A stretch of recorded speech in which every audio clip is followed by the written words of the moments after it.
You have cancer. 3 words that change a life forever. We would like to offer another 3 words. Be an overcomer. Welcome to the 1% Podcast, where our conversations with other cancer warriors, survivors, and caregivers allows us to give you that extra boost you need to face your challenge head on, live life from a new perspective, and forge a path that keeps you moving free and clear. Now, welcome your host and cancer survivor, Truett Taylor.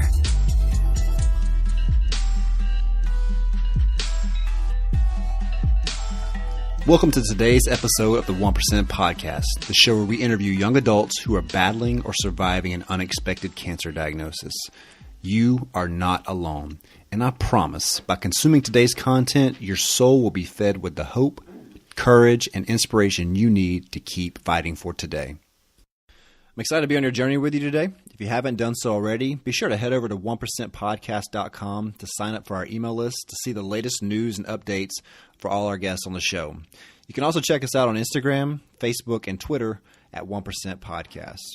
If you want to join in on some of our discussions, please join our Facebook group, the 1% Podcast.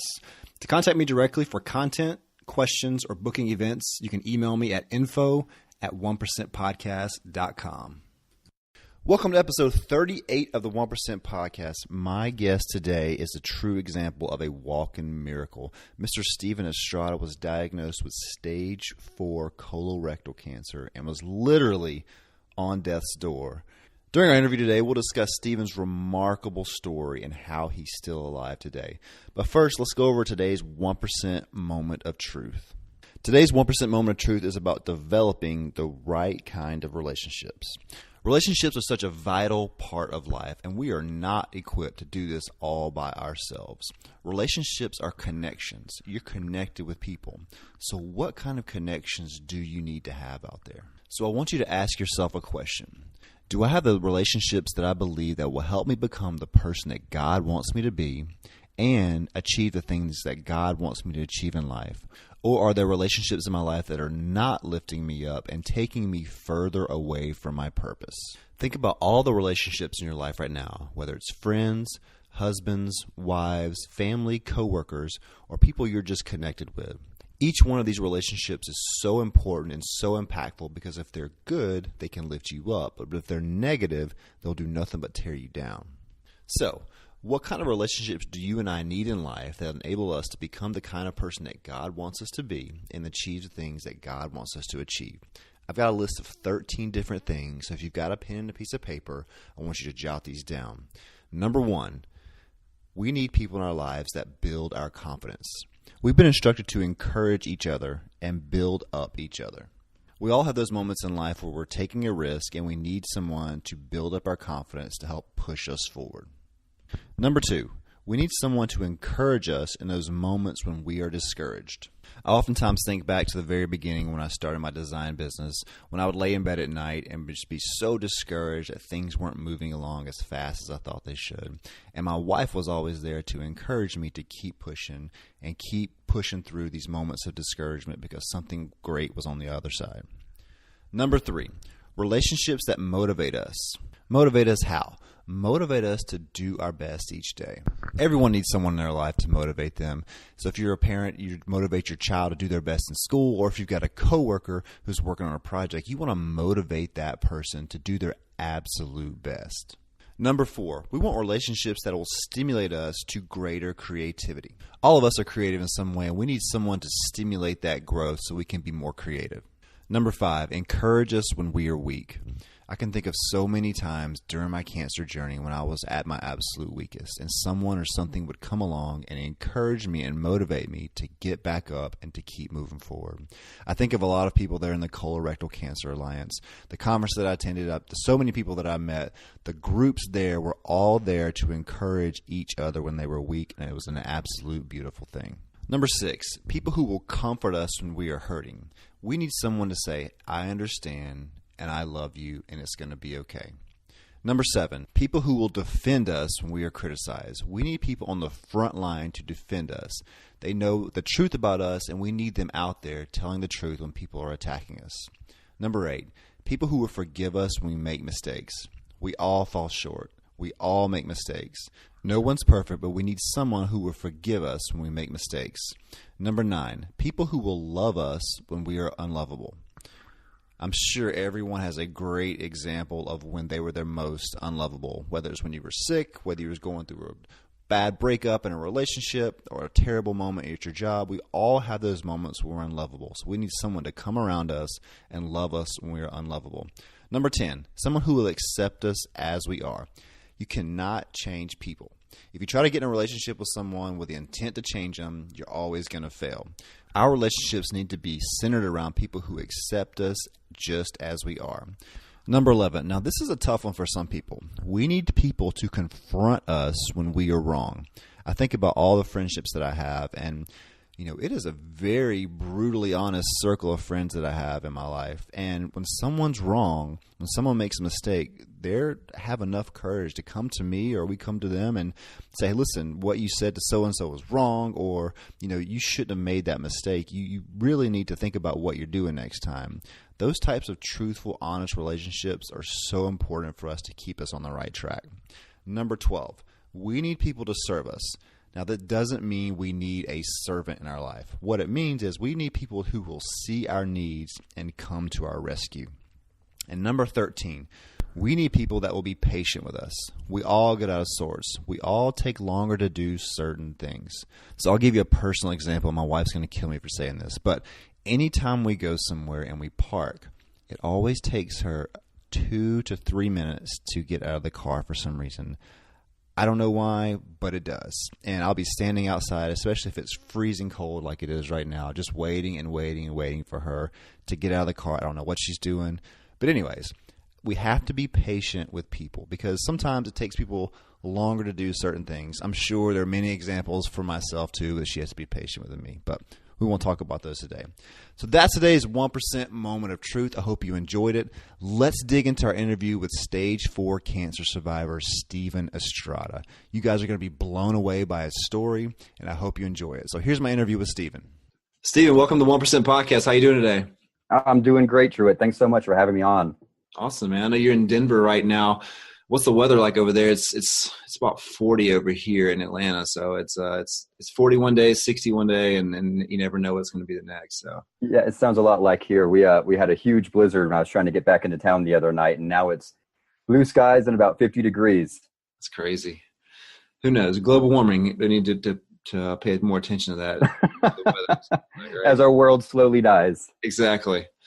Awesome, man. Well, look, I've heard you speak several times. I've seen several videos, and you and I spoke, I would say sometime last year when I joined the Blue Hope Nation group online. I was reaching out for different podcast guests, and you were one of the first people to reach out to me. I think you're an administrator of that group, and I had a chance to get to know you. And again, it just adds more to who you are for me to see what all you've done with your life after that. And because that's a conscious effort you have to make. You don't have to go out and tell your story. You don't have to be an advocate. You don't have to be as passionate about what you're doing, but you choose to do that because you see all the great results it causes. So thrilled to be able to talk to you tonight and share your story with people maybe who haven't heard your amazing story. I told you before, I think you're a walking miracle. I'm sure you probably feel like that most days, right? Yeah, on my best days, yes. It's been a long 4.5 years now. And, kind of touching on what you just said, it's not everybody's responsibility to be an advocate, but I do think there are certain people in this world who are meant to really share their story and experiences. I think naturally I'm a storyteller. I'm very empathetic. I have a huge heart. So after my cancer, or actually not even after, I'm still in the cancer world. I really felt the deep desire to connect with others and make sure that no one felt that they were alone. I really do my best to try to be the person that I needed when I was going through chemotherapy and surgeries and all of that stuff. That's awesome, man. I absolutely love it. I do. I think it's so powerful just to see photos of you. I was telling my wife about you the other day, and I was showing her pictures. I was like, Stephen was literally on death's door, and look where he's at now. It's amazing to see that. And pictures speak such volumes on, your progress and different people's progress. And just seeing your photos, man, it's amazing. I love just, again, the fact that you're alive and you're providing such great information to everybody now just gives people so much hope. So excited to have you on the show. Why don't you tell everyone a little bit about you, maybe that doesn't know your story or hasn't seen you around? Sure. So, you know, my name is Stephen Estrada. I'm here in Denver. And unfortunately, about 4.5 years ago, I was diagnosed with metastatic stage 4 colorectal cancer. My life before that was pretty typical. You know, growing up at 28 years old, I was starting to figure myself out, getting to, wanting to buy homes, getting into a career, really solidifying my relationship at the time. And then you're hit with those words. You have cancer. And I mean, just even beyond that, you have stage 4 cancer. At that point in my life, I knew nothing about cancer. I didn't know that it ended at stage 4. I was feeling okay about stage 4 as long as there was at least a stage 8. Unfortunately, as we all know now, there's not. So it's been crazy. You know, when I was diagnosed, I was told that I had about a year to live. Where the cancer had spread to, it's called your mesentery. And for those who may not know, because I certainly didn't, your mesentery is a fatty tissue organ that holds all of your other organs to your back. It also holds a lot of arteries and blood vessels that you pretty much need to live. So unfortunately, my tumor had broken through my colon wall and leaked and seeded my mesentery. So I had little satellite nodules all over my mesenteric area. And because of how sensitive the mesentery is, there was no hope for any type of operation. So, you know, you do what you got to do. I went in shortly after my initial CT scan and diagnosis and had a right hemicolectomy. The right side of my the right side of my colon was removed. They successfully removed the primary, but at that point they knew that there was nothing else they could do for me surgically. One thing I'll never forget that my husband told me later on is that my surgeon actually hung a note on my door saying, "Do not discuss Stephen's prognosis or diagnosis with him," because my doctor wanted me to heal a little bit more before I heard that I was going to be dying, you know, within a year. So that was that's very difficult to swallow when you're 28 years old. Yeah.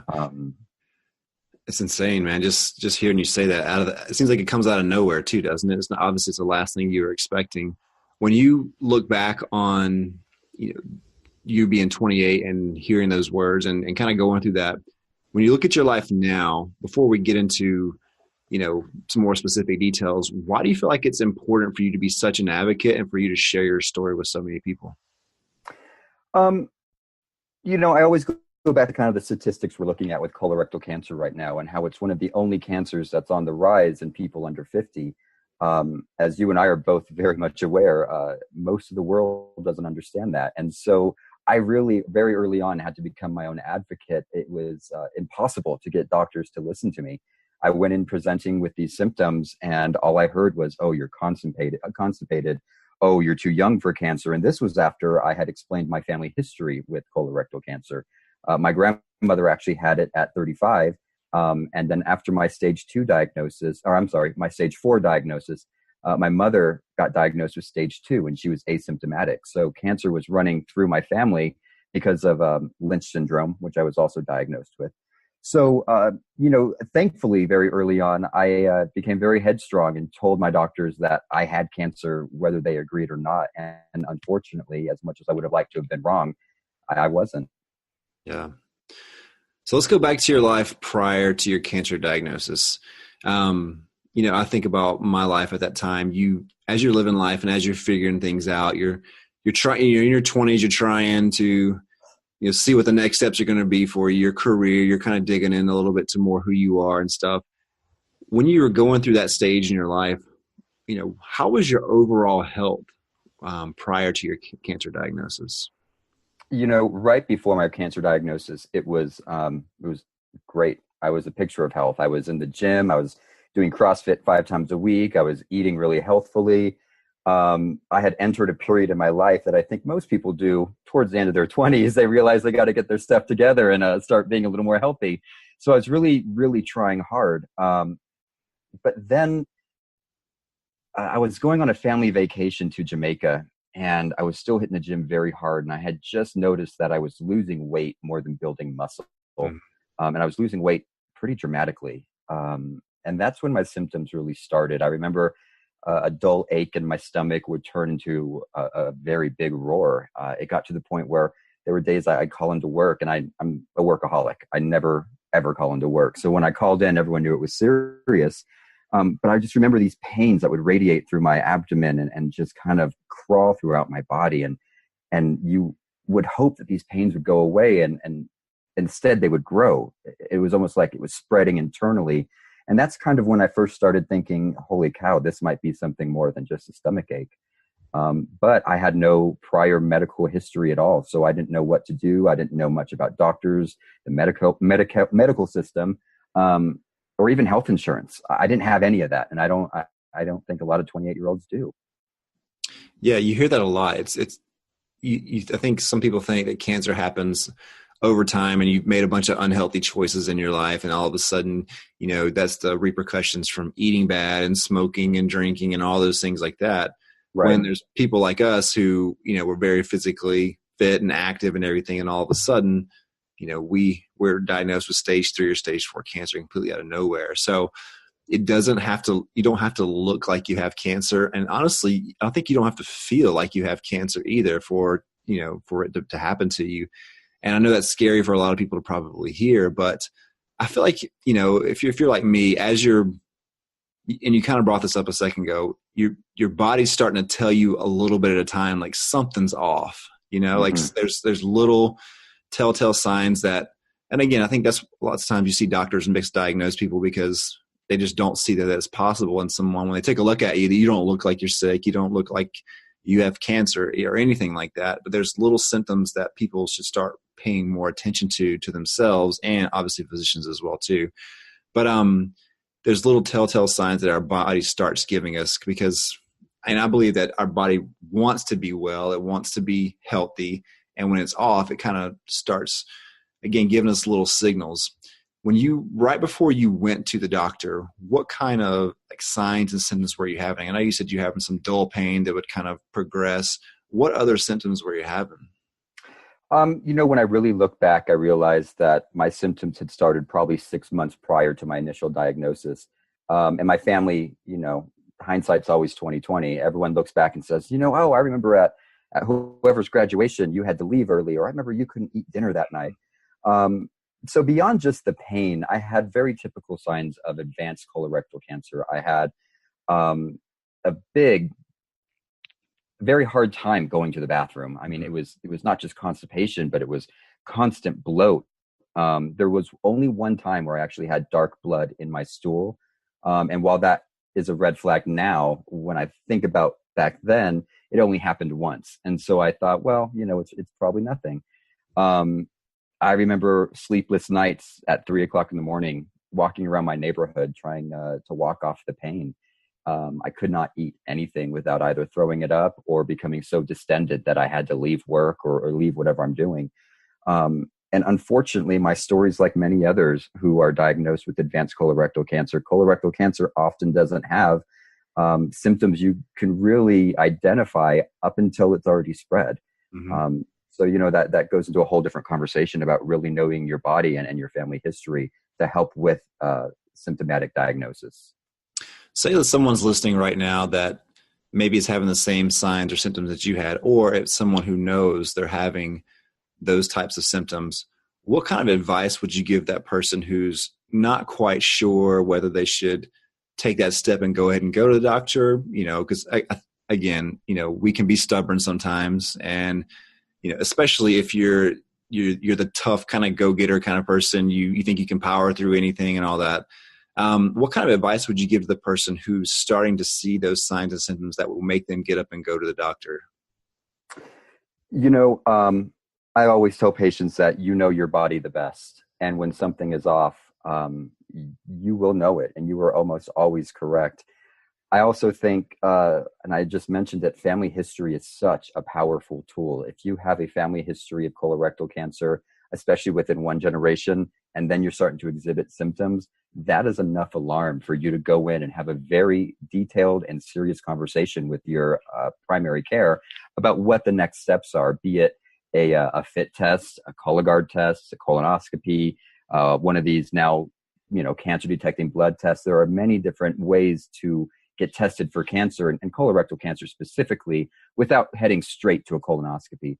So I think as long as you're honest with yourself, I often encourage symptom tracking. So maybe start a little diary. And if you're seeing that it always happens after a meal, or if it happens when you first wake up, that's very powerful information. It may seem mundane to us, but when you take that to a professional, that will help you on your journey to a diagnosis. I love that.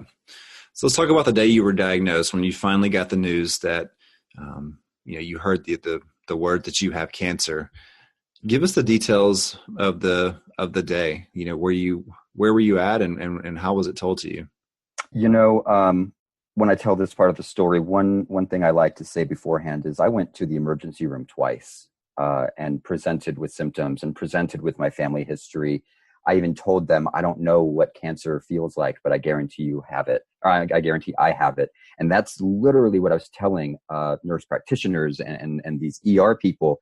And I was pretty much ignored. The conversation, instead of my symptoms, turned into what type of drugs I was taking. They thought I was looking for opiates and painkillers, which was the last thing on my mind. I needed to get well.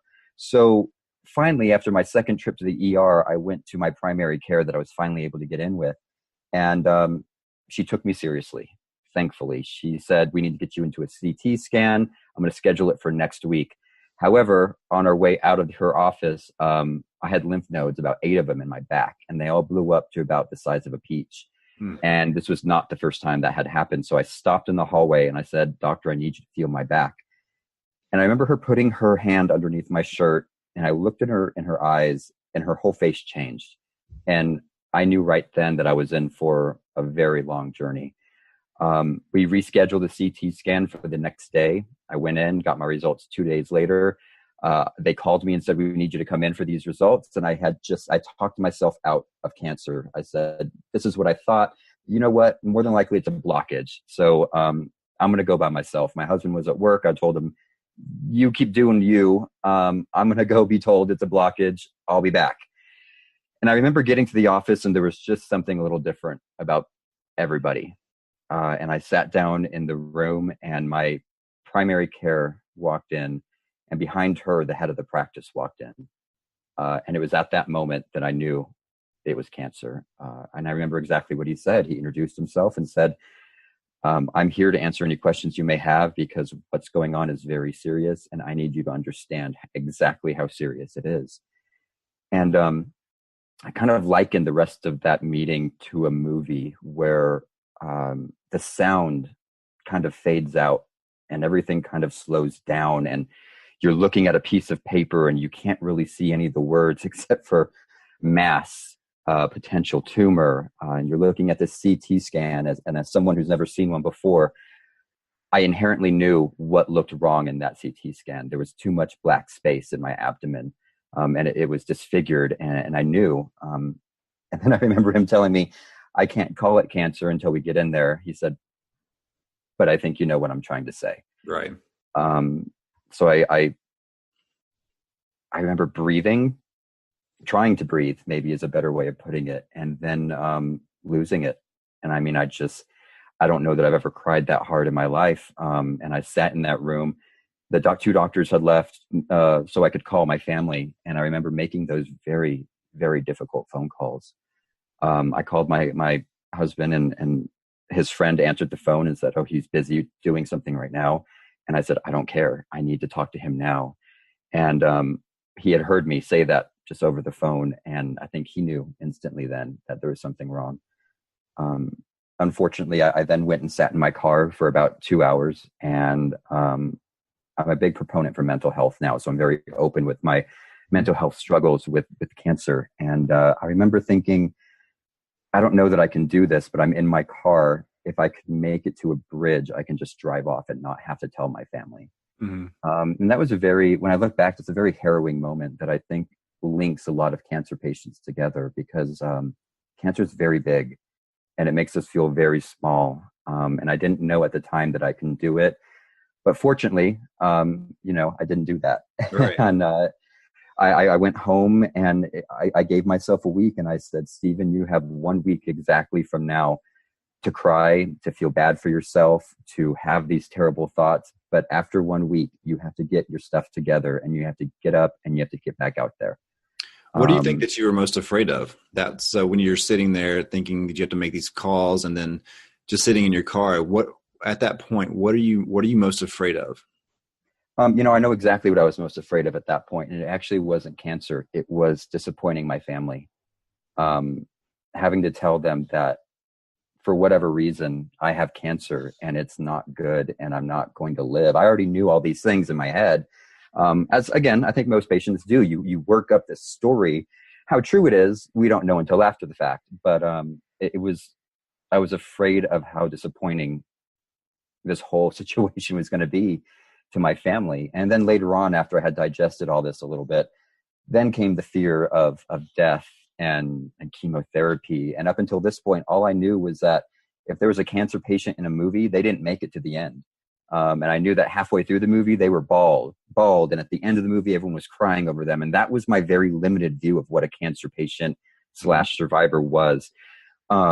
Thankfully, Hollywood doesn't tell the truth in a lot of situations. So. Right. Absolutely. So disappointing your family, that's something that I 100% can relate to. For me, it was, if I go, I know I go, and then I could be okay with that more than I could thinking of, my mother being so upset that, she's lost a child or my sister's kind of situation. And it's funny, as I've interviewed so many people and I hear that a lot. Like we get okay with us first but and I think you see the most compassionate people, like our thoughts immediately go to other people. And it's interesting. I don't think I've ever had a chance to ask someone this, like, why do you think that is? Why do you think that it was more upsetting to you to think about, your family losing you than it was your own life ending? I don't even know that I have a great answer for that. I think it's just really ingrained in some people and who they are. I've always been very giving, very loving, very caring. I tend to think about others before myself. And I guess I just couldn't imagine a world where other people had to live in it and miss me and that be my fault. Right.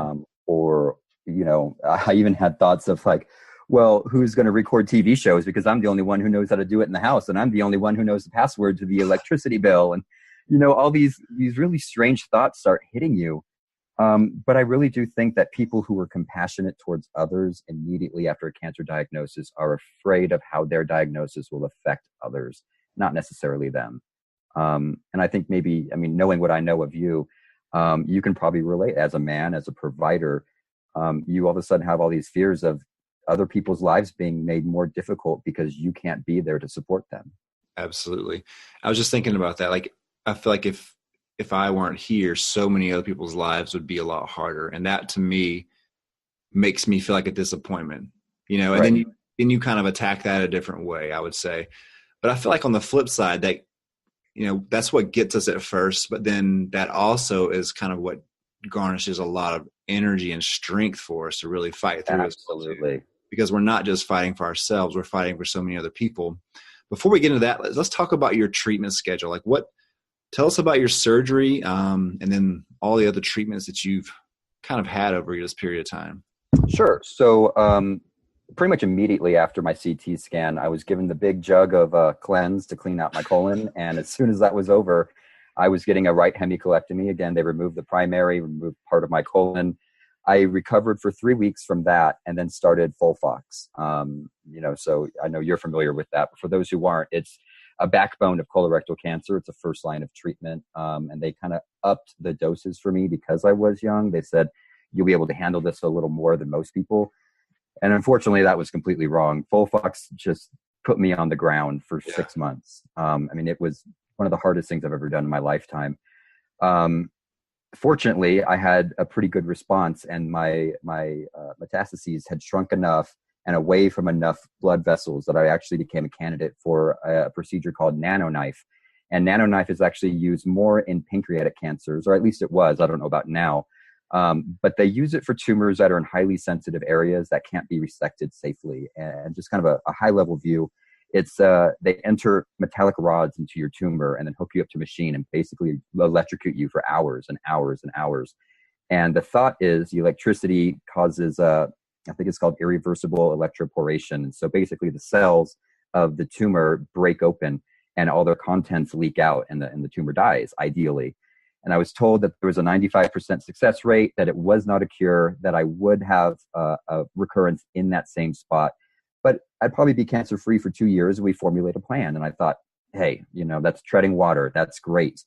The surgery itself went really, really well, but unfortunately it was a massive failure. The tumor did not die. Instead, I started 9 days into recovery when I was at home.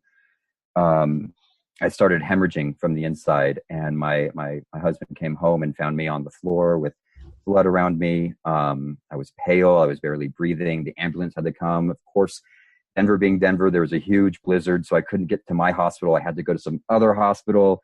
My surgeon, who had just done the surgery, I was his last patient before vacation. I mean, it was all these different things that were going on. So no one really knew what to do to me because this surgery was so cutting edge, and no one wanted to touch me and no one wanted to open me back up.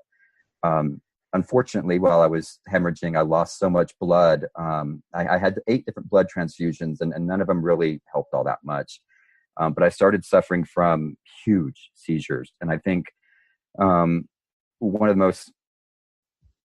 the memories that really just sticks with me is thinking I can go use the bathroom by myself. And I said, I just have to pee. I have enough strength. And my husband's sitting at the bed. I get up to go use the restroom, and I just start seeing, like, when you're watching TV and the channel's not coming in and like the white fuzz comes all over. That was my vision, except it was blue. And the next thing I know, I'm on the ground shaking. Alarms are going off. My husband's screaming. Security's grabbing him by his arms, yanking him out of the room as, these nurses and doctors all rush in. And I thought, this is it. I mean, this is really the moment. This is the last thing I'm ever going to do in my life. I made it, obviously. So for whatever reason, the bleeding stopped. We still don't have an answer to that. So I recovered more.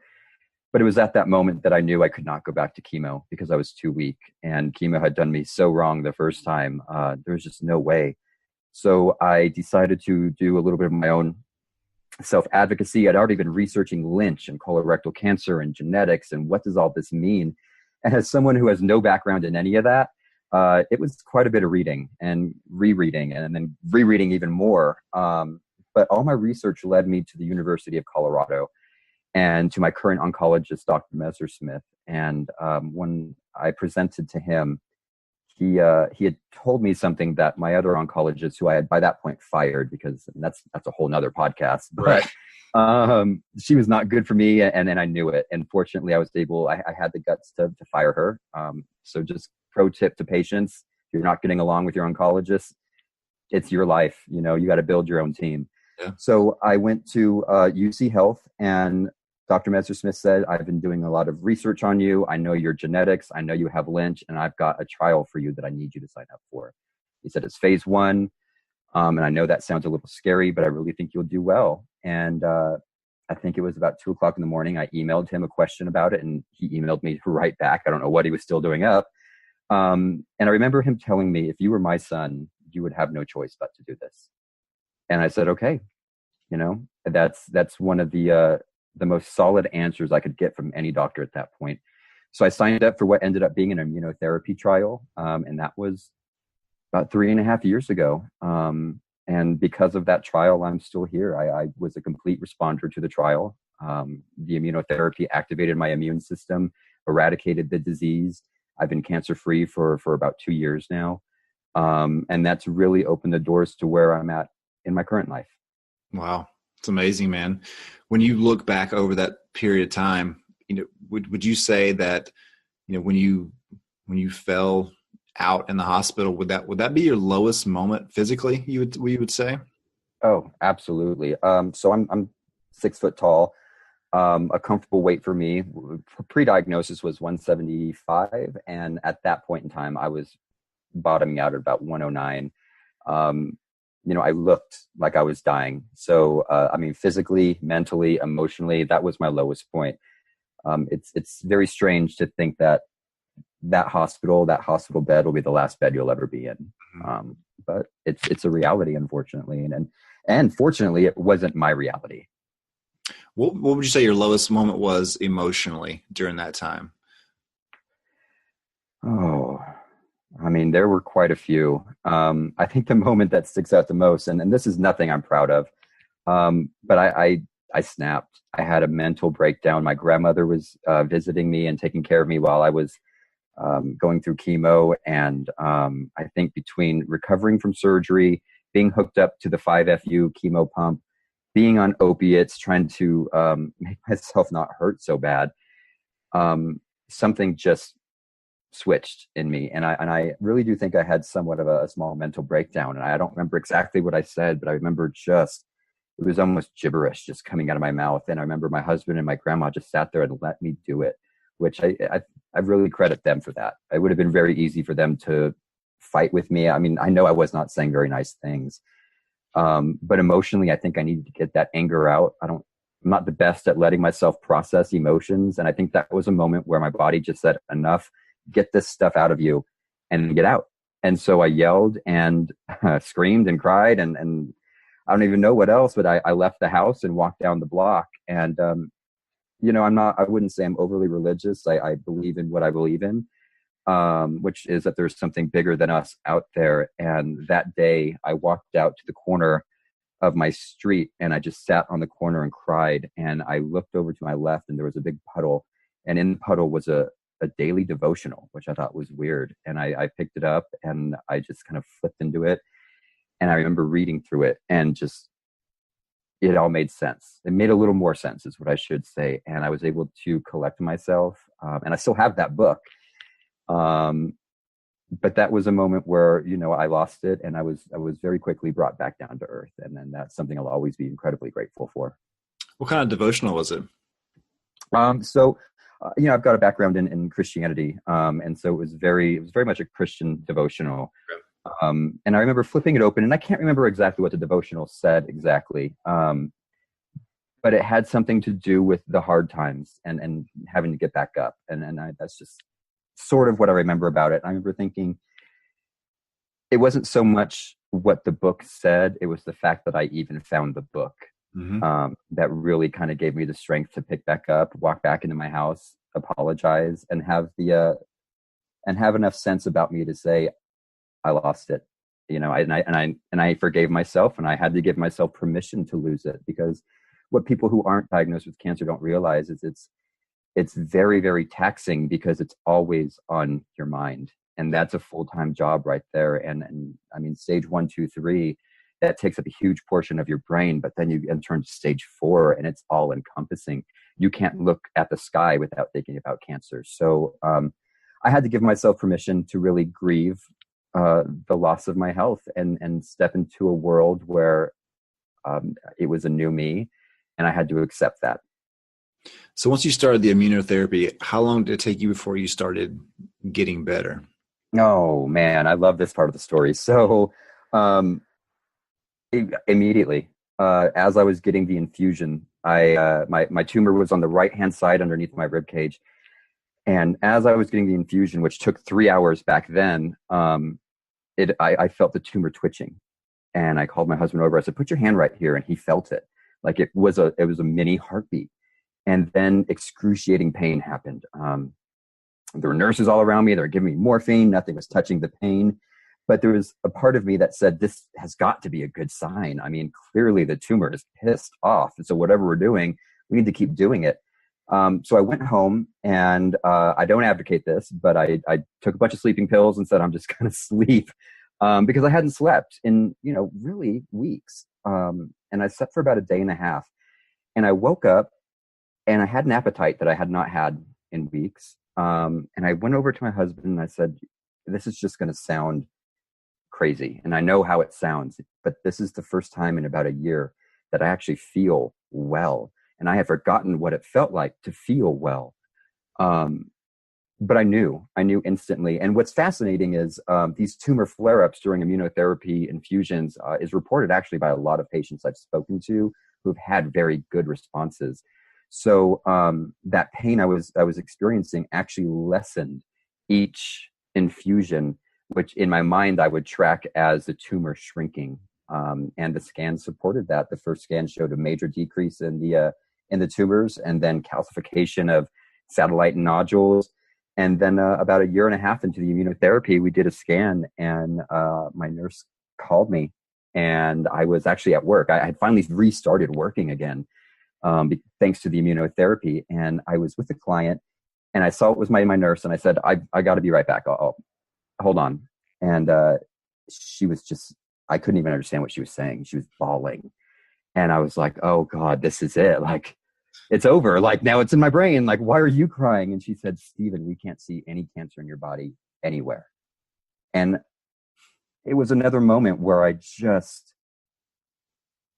you would think that when you hear that, you just start screaming and laughing and jumping for joy and all these things. And I just remember thanking her and hanging up and going about the rest of my day. I called Kenley and my husband, and he was the one who had all the jumping for joy and the crying and the screaming. But I felt very at peace. I didn't feel like, I didn't feel any different, but I knew that from that day forward, things were going to be different. Tough question that I'm about to ask you, and you may or may not have the answer to this. Most people that have what you had don't make it. And, but you did. Why do you feel like your life was spared, and what do you feel like your purpose is going forward?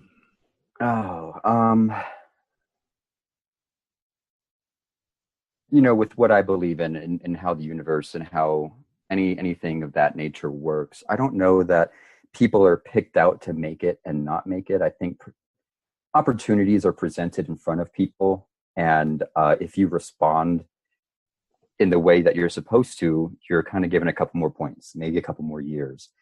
I don't know. I didn't know why I was able to make it, and so many of my friends have not. But then when I'm being very honest with myself, when there's nothing else going around and I can just really think about it, I think that I was able to stay here to help the world remember the people that we are losing, and to help act as an advocate and as a right-hand man for these patients who otherwise wouldn't be making it on their own. I interact with hundreds of patients a month, thanks to my new role, which we'll talk about later. But these are people that I'm talking to who, maybe because of socioeconomic things, maybe because of education levels, they don't know what to do. And because of some of the advice I can give them and the checklist, I can say, this is what you need to ask. You need to know this about your mutations. You need this kind of testing. These people are coming back to me saying, it's not as scary as I thought. I got into a clinical trial and I'm responding. I have the resources to feed my family now. So I think I was given the opportunity to really just continue helping people. And I hope every day that I'm living up to that. Yeah. That's a tough question. I know it's one of those things you probably think about when we're done talking today, like, you'll go back and when you have a moment to really sit there and think about your purpose. And, we all have like a niche in life, I think. And what I've found out over time is, whatever you enjoy doing that other people don't, that solves a problem, is typically what your purpose is in a lot of ways. Mm-hmm. And talking about cancer, no one likes to talk about cancer. It's depressing.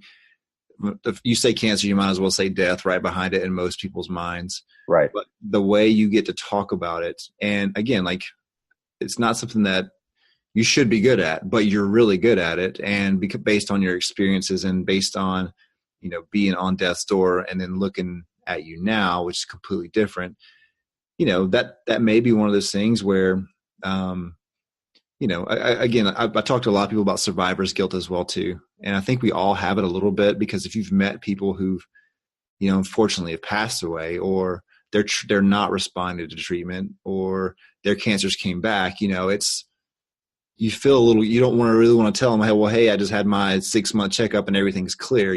That's not really Right. what you want to share with them at the time, but you should be happy for your own life as well too. But it's one of those things where, I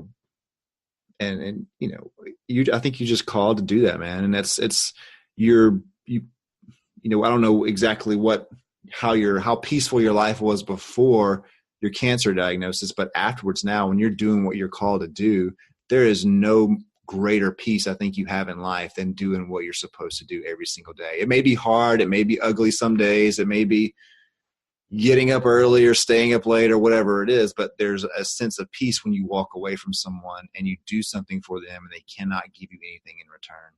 And I'm sure you have a tremendous amount of responsibility to do that with so many people. And whether they tell you thank you or not, I hope you feel grateful, and, it's an honor, I think, in your way. Like, if you had to choose your life, you probably wouldn't have picked this way to really help people, being, about to die one day and then turning around and having a different life. But I'd say that too. I was like, you don't have to get cancer to have a great life afterwards, but if you do, I think it definitely makes you more intentional about how you spend your days, whether it's your relationships with your family, and you realize there's not, you probably don't fight as much. You let go of things. There's no point in arguing over certain things because you realize how serious life can be, and then other things you can just kind of let go. I never would have chosen this for myself. Knowing what I know now, I would not change anything. Yeah. And I think you can probably relate to that pretty heavily. One question I ask people, and it's kind of weird too, is what's the best thing cancer has done for your life? Cancer has introduced me to some of the best people in this world. I joke with some people that having cancer doesn't make you a good person automatically, but if you choose to embrace it in a certain way and I think help others, it'll really help you become the best version of yourself. And I've had the honor, the extreme honor of seeing that transformation in so many other patients, survivors, friends. It's been amazing. Cancer's not a gift, but you can choose to look at the lessons you learn as a gift. I mean, because otherwise, what's the point of going through any of this? Right. And I think cancer or not, if you're not learning lessons on a day-to-day basis from the people that are around you and from the own inner workings of your own mind, then there's really not a whole lot to this world. So cancer has definitely given me an opportunity to connect with people who are just, they're the best of the best. Yeah. And so much of our world where we're taught to be divided in a lot of ways, cancer has a way, talking about cancer has a way of uniting a lot of people.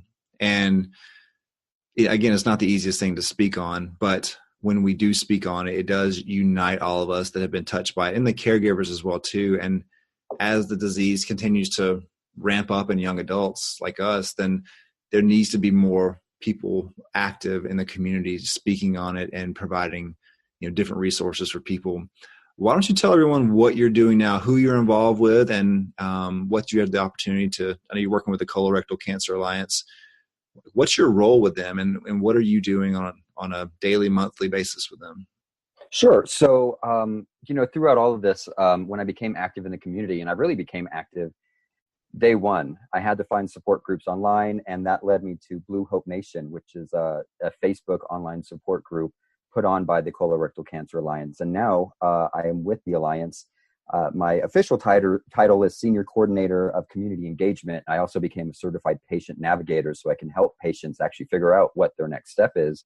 But the community engagement part of it really is figuring out ways to keep patients, survivors, caretakers, and their families, or what we call our allies, active, educated, and empowered. Those are my 3 words that I always refer back to.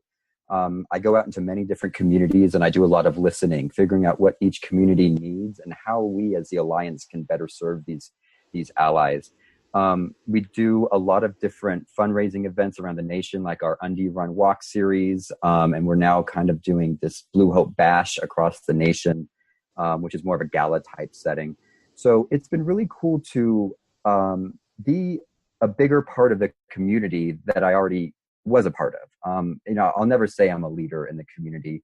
I will always say that I am just very outspoken and I'm a good connector. I've always thought of myself as a connector and a healer. And I think I'm able to take those two gifts and inject them into other people so we can all kind of unite. We're not going to do this if we're all fragmented in this community. We need to come together. We need to put total focus on either finding a cure or making, one of my biggest goals is making immunotherapy accessible to the 96% of patients it's not working for right now.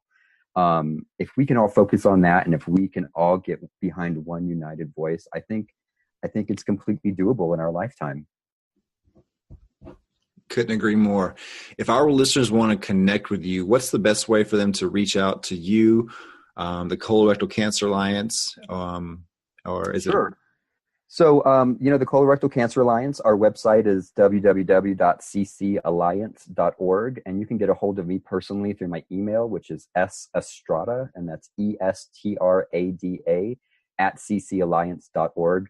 Or you can just do a search for me on Facebook. I'm very open. I'm very, out there. So if you want to just send me a friend request, and if you have any questions about treatment, about resources, about what's going on in your community, if you want to be a volunteer, I do all of that. So, I'd really love to broaden that reach through this podcast. I think what you're doing with this podcast is really, really outstanding, and kind of what we were talking about earlier. Listening to a few of them, I think that you are standing out in a way that not many people are. So it's been a real honor to be interviewed by you, but to have the chance to work with you in the future. Absolutely, man. I love what you're doing. Again, people are drawn to you. I don't know if people have told you that before, but you have a way of, you just said, like, connecting people, and you connect with people in a way that's real and authentic. And that's what people want. That's what people need to hear. Your story is phenomenal, but it's what you've done with your life and what you continue to do, and the conscious effort you make every day. You're already a special person, but when people get to see more of that, I think that's what truly makes a difference in other people's lives. And Thank you. Yeah, and I appreciate you taking time tonight to go over all this information. And I'm going to post all the links to the Colorectal Cancer Alliance stuff in the show notes. People can connect with that and connect Awesome. with you as well too. And if they have individual questions, they can reach out to you as well. But Stephen, man, again, I think you're a total rock star. And on a funny note, I think you have some of the best hair I've ever seen. Well, pre-cancer, and I still do, kind of as a way to just kill the stress. I was a hairstylist, and I actually went to college for acting. And so I think I'm able to draw on a couple of those talents and project them into my life now. Yeah, man. Well, look, again, I appreciate everything. And we'll be in touch with you soon, and we'll have everyone follow up with you as they move along, okay? Awesome. Thanks so much, Truett. I appreciate you. We appreciate you spending time with us on today's episode and encourage you to continue the conversation to help you keep pushing forward. For more resources based on today's episode, as well as ways to recommend a guest and connect to Truett personally, head over to 1%podcast.com. Be sure to join us next time for more stories of inspiration right here with Truett Taylor on the 1% Podcast.